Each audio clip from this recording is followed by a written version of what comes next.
Now we will talk about the significance of atomic number in the classification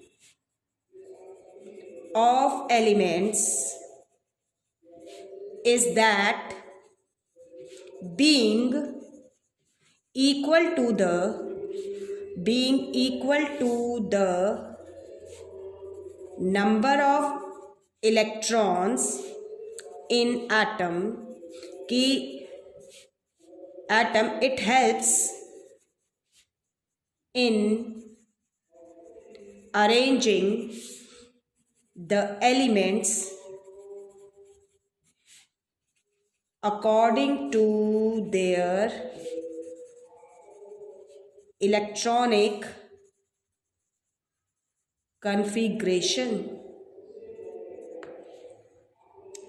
Thus, the periodicity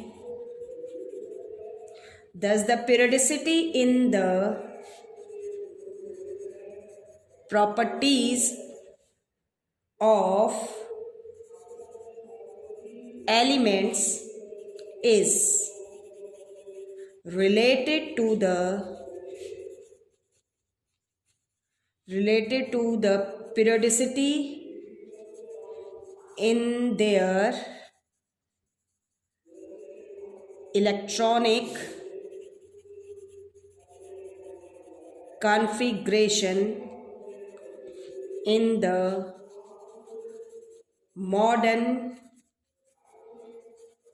periodic classification of the elements.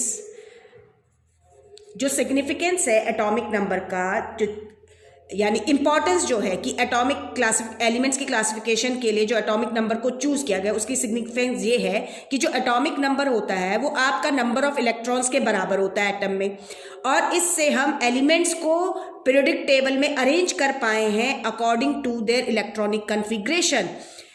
जब हम electronic configuration के basis पर इनको arrange किया तो electronic configuration में periodicity आई, repetition आई, और जो आपकी सिमिलर केमिकल प्रॉपर्टीज वाले एलिमेंट्स थे वो एक साथ एक ही ग्रुप में आ गए. तो दस the periodicity in the properties of element, जो पीरियोडिसिटी है केमिकल प्रॉपर्टीज में एलिमेंट्स की, कि एक रेगुलर इंटरवल के बाद जो एलिमेंट्स हैं उनकी केमिकल प्रॉपर्टीज रिपीट हो जाती है, वो किसकी साथ जुड़ गई? जो इलेक्ट्रॉनिक कन्फिग्रेशन में पीरियोडिसिटी है, क्योंकि chemical properties are always decided by the electronic configuration. तो this is the significance. Now, before we go and talk about the modern periodic table, we will see the explanations of limitations of Mendeleev's periodic table, कि how the modern periodic table or modern periodic law has removed all the anomalies of Mendeleev's periodic table. जो Mendeleev's periodic table में जो anomalies थी, जो defects थे, modern periodic law उनको कैसे दूर करता है. अब हम एक्सप्लेनेशंस देखते हैं इनकी.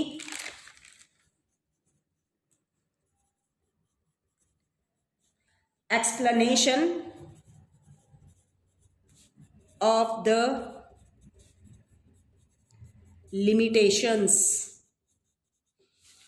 ऑफ किसकी? Mendeleev's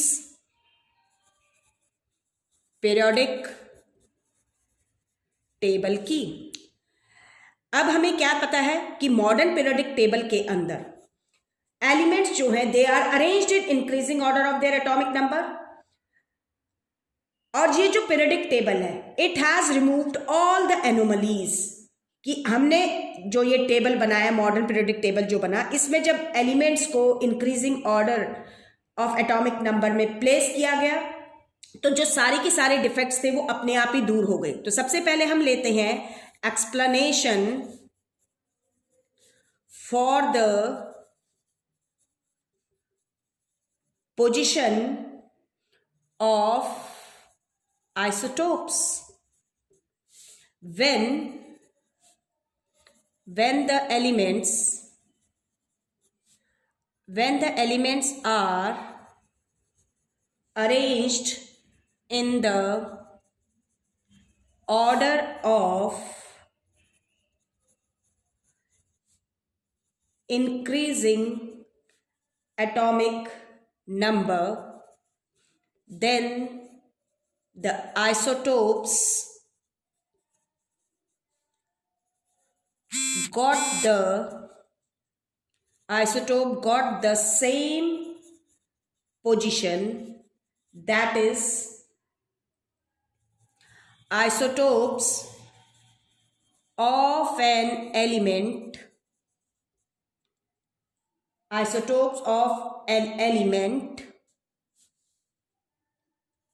are placed together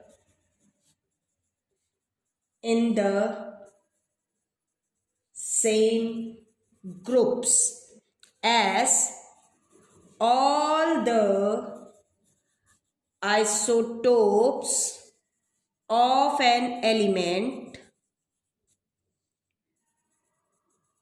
have the same atomic number. जो मेंडलीव पीरियोडिक टेबल में जो आइसोटोप्स जब डिस्कवर हुए उनको कैसे प्लेस किया जाए, ये जो डिफेक्ट था ये मॉडर्न पीरियोडिक टेबल में अपने आप दूर हो गया. क्यों? क्योंकि जब एलिमेंट्स को अरेंज किया गया increasing order of atomic number, तो आइसोटोप्स जो थे उनको एक ही सेम पोजीशन मिल गई पीरियोडिक टेबल के अंदर, क्योंकि जो आइसोटोप्स होते हैं एलिमेंट्स के उनका एटॉमिक नंबर सभी का सेम होता है. जैसे कि हम बात करते हैं कि क्लोरीन के दो आइसोटोप्स होते हैं, क्लोरीन 35 एंड 37, यानी क्लोरीन के कुछ एटम्स हैं जिनका मास 35 है और कुछ एटम्स हैं जिनका मास 37 है. तो मेंडलीव में प्रॉब्लम थी क्योंकि इंक्रीजिंग ऑर्डर एटॉमिक मास था कि 35 को अलग रखें और 37 को अलग रखें, लेकिन प्रॉपर्टीज सेम थी. प्रॉपर्टीज सेम कैसे हो सकती हैं? अभी हम इतना डिस्कस करके आए हैं कि प्रॉपर्टीज सेम क्यों है. It means they have the similar electronic configuration, और सिमिलर इलेक्ट्रॉनिक कन्फिग्रेशन कब होएगा? जब उनका एटॉमिक नंबर क्या होएगा? सेम. तो जो आइसोटोप्स होते हैं एलिमेंट्स के उनके सेम एटॉमिक नंबर है. तो क्लोरीन का एटॉमिक नंबर 17 है, चाहे वो क्लोरीन 35 है या वो क्लोरीन 37 है. So both of the isotopes of chlorine, they can be put or placed at one place in the same group of the periodic table. Second है explanation. पहला था explanation for the position of isotopes. Second है explanation for the position of cobalt and nickel. Cobalt और निकल ही discuss किया हुआ है आपकी बुक में, इसलिए उसी को ले रहे हैं. नहीं तो और भी बहुत सारे पेयर्स हैं कुछ एलिमेंट्स के जो अनॉमलस पोजीशंस पे हैं. तो मेंडलीव ने क्या किया था? मेंडलीव प्लेस्ड कोबाल्ट को उसने प्लेस किया था बिफोर निकल. मेंडलीव प्लेस्ड कोबाल्ट बिफोर निकल on the basis of chemical properties के बेसिस पर कोबाल्ट को पहले प्लेस कर दिया और निकल को बाद में. लेकिन कोबाल्ट का एटॉमिक मास निकल के एटॉमिक मास से ज्यादा है. लेकिन मॉडर्न पीरियोडिक टेबल में क्या है? In modern periodic table elements जो हैं are placed in the increasing order of atomic numbers. Since atomic number of cobalt is 27 and that of nickel is 28, therefore cobalt with lower atomic number comes first and nickel with higher atomic number comes later. वो बाद में आता है। Hence, their positions are justified in the modern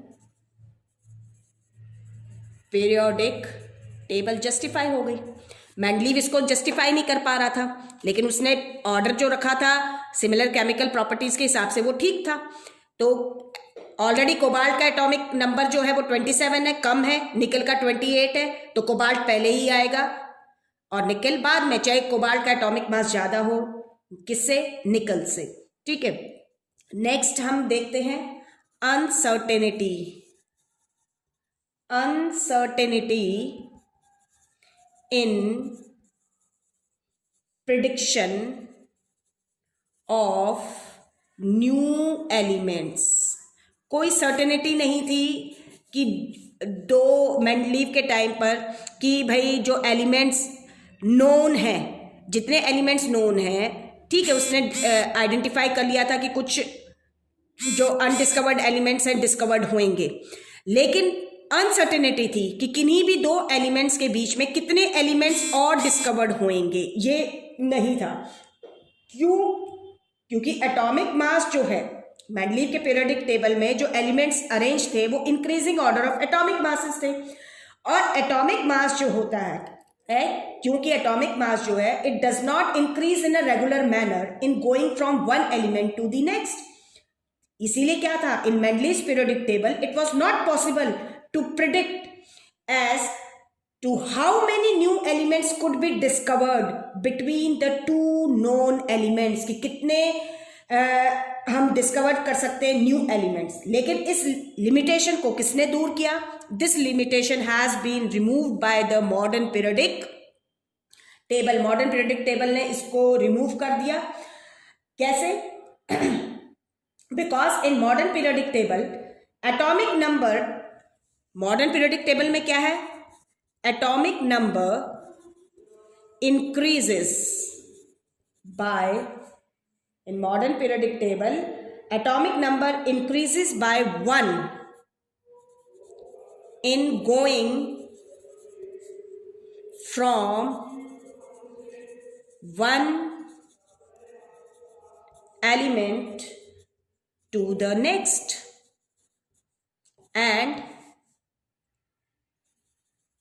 हमें ये भी पता है दे आर ऑलवेज, जो एटॉमिक नंबर है, एटॉमिक नंबर देख कर लीजिए, atomic numbers are always in whole numbers, never in fractions. Fractions में नहीं होते हैं, not in fractions. Therefore the number of new elements, the number of new elements to be discovered, जो discovered होने हैं in between any two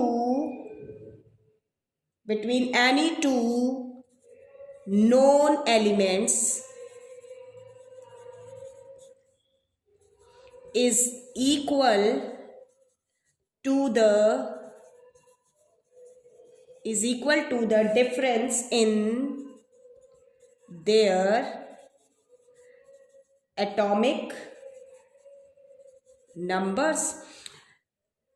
modern periodic table में जो atomic number है, जब एक एलिमेंट से दूसरे एलिमेंट की तरफ जाते हैं तो एक यूनिट से बढ़ जाता है। एटॉमिक नंबर जो है वो ऑलवेज होल नंबर है, होल नंबर में होता है, फ्रैक्शंस में नहीं होता है। तो जब हमने जो number of new elements discovered करने हैं, किन्हीं भी दो नोन एलिमेंट्स है कि उनके बीच में कितने न्यू एलिमेंट्स हैं डिस्कवर्ड, उनका नंबर क्या होगा, तो हम उसको निकाल सकते हैं। It can be find out. कैसे? वो किसके बराबर होएगा? By finding out the difference between the by finding out the difference between the atomic number of the two known elements, जो दो known elements हैं, हम उनके atomic number के बीच का difference find out करके ये पता लगा सकते हैं कि उन दो known elements के बीच में कितने और नए element discovered हो सकते हैं. तो क्या था? Therefore, the atomic number in place of atomic mass resolved several anomalies. बहुत सारी anomalies को उसने दूर कर दिया था. ये 3 anomalies आपकी बुक में discussed है. तो this is all about the modern periodic law. Now we will discuss in next video modern periodic table.